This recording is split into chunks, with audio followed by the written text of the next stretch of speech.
مناسبت سے آپ حضرات کے سامنے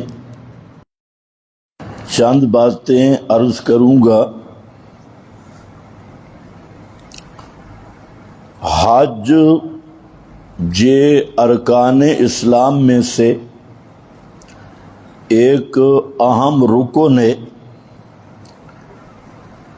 اور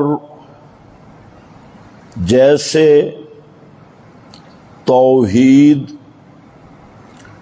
اور رسالت کی شہادت یعنی عقائد حقہ کے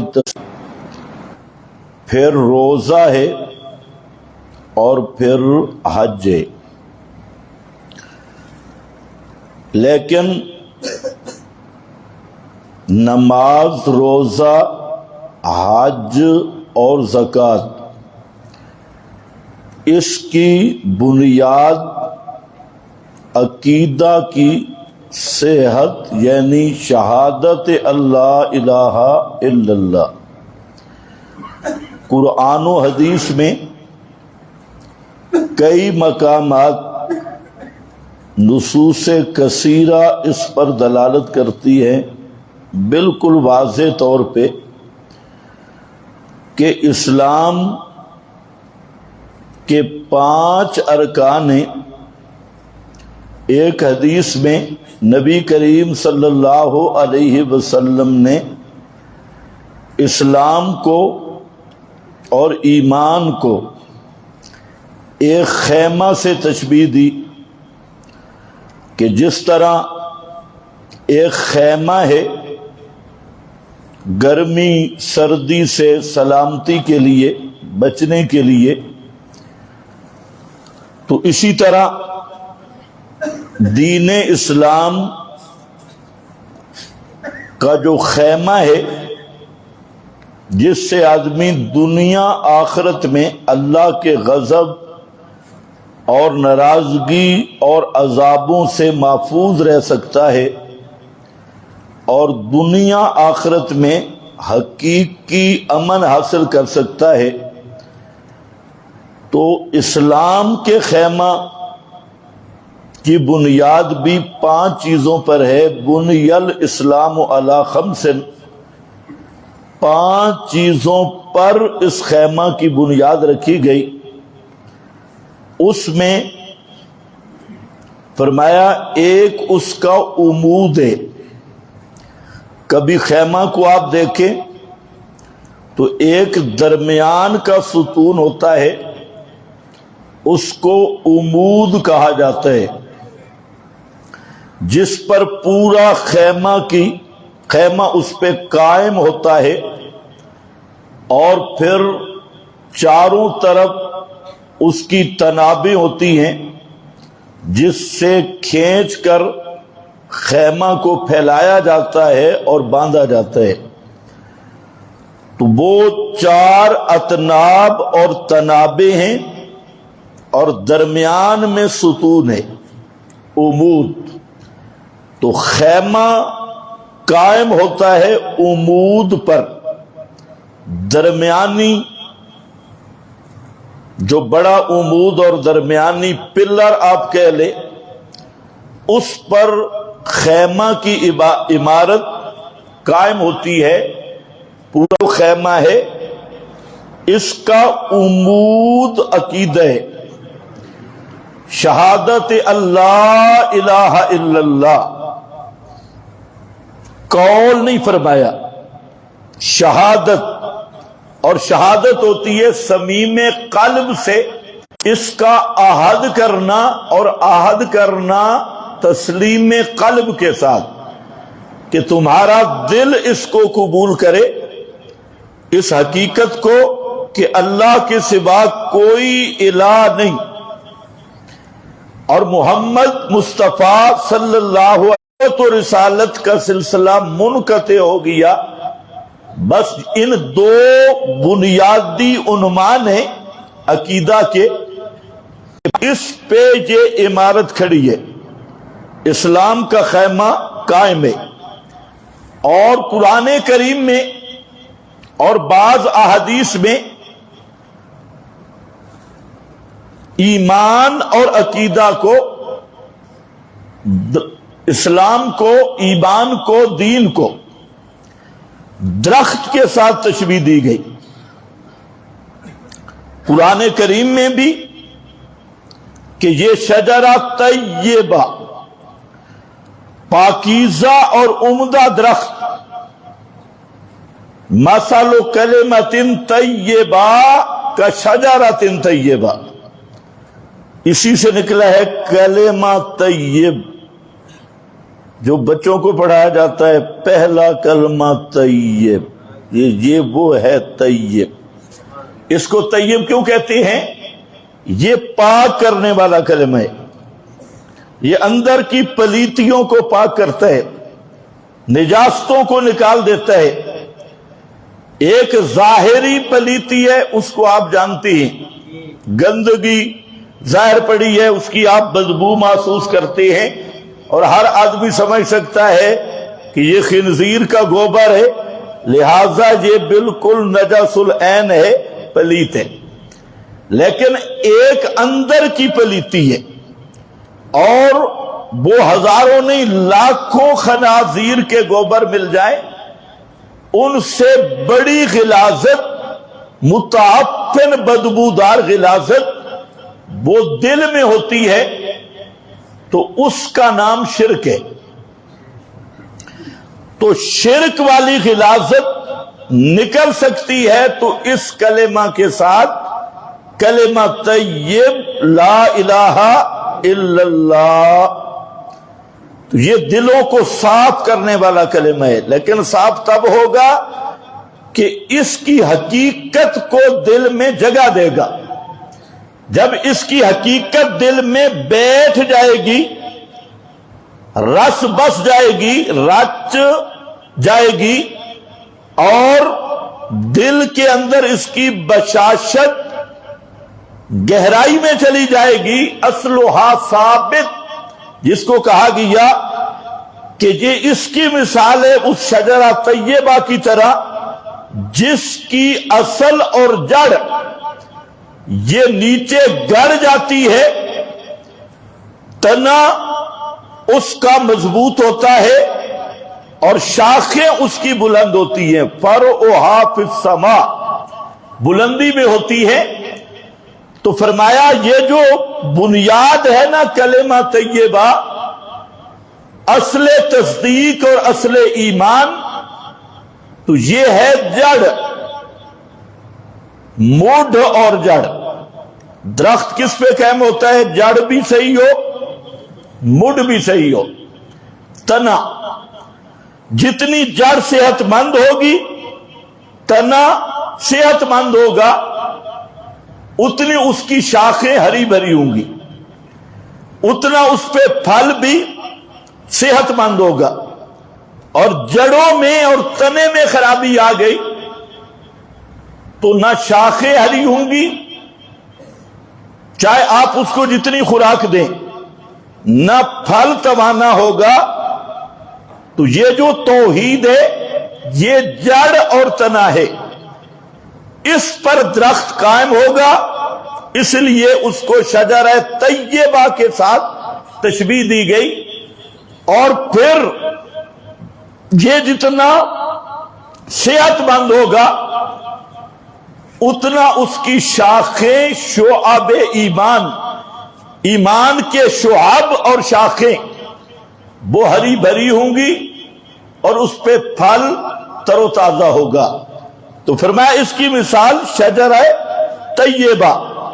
تو خیمہ کے ساتھ تشبیہ دی، تو اگر اسلام کو خیمہ سمجھو تشبیہاً، تو عمود عقیدہ ہے، بنیاد عقیدہ ہے، اور اگر اس کی مثال شجرہ طیبہ سے ہو تو جڑ اور تنا عقیدہ ہے، مضبوط چیز۔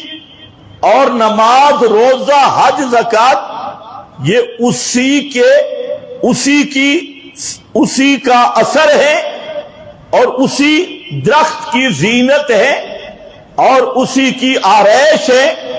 اگر صرف تنا ہو، جڑ ہو اور شاخیں نہ ہوں تو اس درخت سے بھی پورا فائدہ نہیں اٹھایا جا سکتا، نہ اس کی زینت نہ اس کی رونق۔ تو درخت کو بار رونق ہوتا ہے شاخوں کے ساتھ، اور پورا فائدہ حاصل کیا جاتا ہے پھل کے ساتھ۔ تو یہ جتنے اعمال ہیں یہ اس عقیدے والے درخت کے پھل ہیں اور اس کی شاخیں ہیں۔ یہ جتنے مضبوط ہوں گے اور جتنے ہرے بھرے ہوں گے اتنا ایمان مزین ہوگا۔ زینہ فی قلوبکم، کہیں ایمان مزین تھا جس کو اللہ نے فرمایا زینہ فی قلوب، کوئی تزیین تھی تو وہاں کچھ لوگ تھے جن کا ایمان کو اللہ نے فرمایا میں نے مزین کر دیا، ان کا عقیدہ بھی کامل تھا، ان کا عمل بھی کامل تھا۔ تو حج یہ ارکان اسلام میں سے بتا میں یہ رہا تھا، یہ رکن ہے۔ لیکن کیا کریں، جدھر بھی جائیں، قرآن میں جائیں، حدیث میں جائیں، آگے توحید ہی نظر آتی ہے۔ کمال ان مولویوں کی ہے۔ اب حج کا موسم شروع ہے، خطیبوں کے بیان سنو تو انٹرنیشنل جھوٹ بول رہے، کوئی کدھر سے جھوٹ بولے گا، کوئی کدھر سے جھوٹ بولے گا۔ اور ان خدا کے بندوں کو اتنی شرم نہیں کہ قرآن اور سنت میں اتنا جو وضاحت موجود ہے، ہم اس سچ کو کیوں نہ بیان کریں۔ کوئی بزرگ رو رو کے کدھر کا جھوٹ بول گیا، بابا مچھر پہ چڑھ کے حج کرنے چلا گئی۔ ایک مولوی صاحب بیان کر رہے تھے، نیت صحیح ہونی چاہیے، مچھر سواری، تو مچھر پہ بابا چڑھ گیا، یہ نہیں مچھر بابے پہ چڑھ گیا یا بابا مچھر پہ چڑھ گیا، بابا چڑیا پہ چڑھ کے حج کر کے آ گیا۔ بابا یہ اتنے جھوٹ، کیا دیوبندی تھے کیا بریلی، جھوٹ بول بول کے دیوبندی پھنڈے رہے۔ اس کا میں 5-6 من کا وزن ہے اس کا، اگر حلال ہوتا تو قربانی پہ زبردست اس کی قیمت ہوتی، لیکن ہے بالکل حرام۔ خطیب ہے اور شکل پلیت کی، کہتے ہیں میں نبی پاک کے روزے پہ گیا اور میں آکھے یا رسول اللہ ان بے وفائیاں چنگیاں نہیں ہوں دیاں، نبی پاک کو بے وفا کہہ رہا ہے خنزیر، اور یہ دیوبندی خنزیر ہے، بریلوی کی بات نہیں۔ تو کہتا ہے روزے سے آواز آئی اور کسی نے میری ویل چیئر کو پھیرا اور میں پھر راز نیاز کی نبی پاک سے گپ شپ لگاتا رہا، کئی دیر تک گپ شپ لگائی وہاں روزے پہ۔ اب ایسے خنازیر ہیں اور کہتے ہیں جی ہم دیوبندی ہیں، ایسا دیوبندی ابو جہل سے بھی بدتر ہے۔ دیوبندی ہے تو جمعیت علماء اسلام میں داخلہ لے لے، دیوبندی ہے، ایک لیبل بن گیا، ہم دیوبندی ہیں۔ دیوبندی ہے تو کیا نحن ابناء اللہ؟ یہودی یہی کہتے تھے ہم انبیاء کی اولاد ہیں، صالحین کی اولاد ہیں، لہذا ہمیں ہر چیز کی اجازت مل گئی۔ تم دیوبندی کہلواؤ اور عقیدہ تم ابو جہل سے بدتر رکھو تو بچ جاؤ گے صرف دیوبندی کہلانے سے۔ قیامت والے دن اللہ پوچھیں گے ہاں بھئی دیوبندی کون ہے، وہ تو جائے نا سیدھا جنت میں۔ واہ واہ، یہ دیوبند تو کل بنے، آج تو نے معیار بنایا، فلانا دیوبندی تے فلانا بریلی تے فلانا اہل حدیث تے فلانا فلانا، یہ تیرے ہاتھ پہ گھڑے ہوئے فرقے۔ اللہ کے ہاں دیوبند کی سند بھی نہیں چلتی، بریلی کی سند بھی نہیں چلتی، اور اہل حدیث کی سند بھی نہیں چلتی۔ اللہ کے ہاں سند چلے گی صحیح عقیدہ اور صحیح عمل کی۔ ہاں، من آمن باللہ، ان الذین آمنوا والذین ہادوا، پہلے بھی لوگ دعوے کر رہے تھے ہم یہودی ہیں جی، ہم نصرانی ہیں جی۔ اللہ نے فرمایا ان القاب سے کچھ نہیں بنے گا، ان الذین آمنوا والذین ہادوا والنصارى والصابئین، فرمایا جو مرضی القاب رکھوا لو، بڑے بڑے نام کے الوارو، آج کے زمانے میں دیوبندی تے بریلی تے فلانا جو مرضی کر لو، اس زمانے میں یہودی تے نصرانی تے مکہ والے مشرک تے فلانا فرمایا کوئی بھی تم القاب رکھوا لو، ان لقب ان ناموں سے نجات نہیں ہوگی، نجات ہوگی من آمن باللہ، جو حقیقتاً ایمان لائے گا، سچا ایمان لائے گا، مخلص ہو کر ایمان لائے گا، اس کی نجات ہوگی۔ وَعَمِلَ صَالِحًا، عمل صالح کرے گا۔ ایمان باللہ یہ بھی عنوان، عقیدہ بھی صحیح ہوگا، عمل بھی صحیح ہوگا۔ دیوبند کو اس نے ساری زندگی دیکھا ہی نہیں اور کسی اور فرقے کو اس نے کبھی سنا ہی نہیں، لیکن عقیدہ کتاب و سنت کے مطابق، عمل محمد مصطفیٰ صلی اللہ علیہ وسلم آپ کے اسوہ حسنہ کے مطابق، تو وہ آدمی ہوگا۔ فرمایا یہ ہیں کہ جن پر کوئی خوف بھی نہیں ہوگا، کوئی غم بھی نہیں ہوگا، بے غم ہو کر جنت میں جائیں گے۔ سنو، حج یہ توحید کی تربیت ہے۔ کیا ہے؟ توحید کی تربیت۔ دو چیزیں ہوتی ہیں جس سے آدمی کمال حاصل کرتا ہے۔ ایک چیز کا نام ہے علم اور دوسری کا نام ہے تربیت۔ علم اور تربیت یہ دو چیزیں حصول کمال کے لیے شرط ہے۔ دنیا کے شعبوں میں بھی یہی دو چیزیں چلتی ہیں۔ ایک ڈاکٹر ہے کہ اس سے پہلے پڑھنا ہوگا، پھر اس کی تربیت ہوگی۔ صرف پڑھ لیا تربیت نہیں تب بھی ناقص ہے، اور پڑھا ہی نہیں تو تربیت پہلے شروع کر دی تو پھر احمق ہے۔ دنیا ماسٹر ہے، سکول ماسٹر، اس نے پہلے پڑھنا ہوگا، علم ہے اور بعد میں تربیت ہے۔ سائنسدان ہے، علم ہے اور تربیت ہے۔ اسی طرح یہ سائنس کا شعبہ ہو، ڈاکٹری کا شعبہ ہو، ماسٹری کا شعبہ ہو، یا تجارت کا شعبہ ہو، دکانداری کا شعبہ ہو، تو دونوں چیزیں ضروری ہیں، علم بھی اور تربیت بھی۔ اور اس کو سب لوگ جانتے ہیں، لیکن یہ سب شعبے جو ہیں یہ ناقص شعبے ہیں۔ ڈاکٹری کا شعبہ آپ کا ساتھ دے گا جب تک آپ زندہ ہیں، مر گئے تو ڈاکٹر علاج کر لے گا۔ ماسٹری کا شعبہ ہے تو ساتھ کب تک دے گا؟ جب تک، بولو تمہیں شک ہے؟ مرنے کے بعد بھی ماسٹری کی سند کام آ جائے گی، فرشتے پوچھیں گے، اپنی سند دکھائے گا، ہائی سکول میں اور کالج میں پروفیسر تھا۔ یہ سند کام نہیں آئے گی۔ تجارت کا شعبہ، دنیا کا جو شعبہ بھی ہے وہ مرنے تک آپ کو نفع دے سکتا ہے، لیکن انبیاء کی جو تربیت اور علم اور دعوت ہوتی ہے وہ دنیا میں بھی فائدہ مند ہوتی ہے، اور اصل اس کا ہدف ہوتا ہے مرنے کے بعد۔ جہاں ہر شعبے زندگی فیل ہو جاتا ہے، وہاں انبیاء اور وحی اور اللہ کا بتایا ہوا علم، وہاں وہ کام آتا ہے، وہ تربیت کام آتی ہے۔ تو حضرات انبیاء کرام کو جو علم دیا جاتا ہے، اس لحاظ سے وہ کامل علم ہوتا ہے جو زندگی دنیا کی بھی سنوار دیتا ہے، اور ابد الآباد کی زندگی کی کامیابی اور ناکامی بھی اس علم پر موقوف ہوتی ہے۔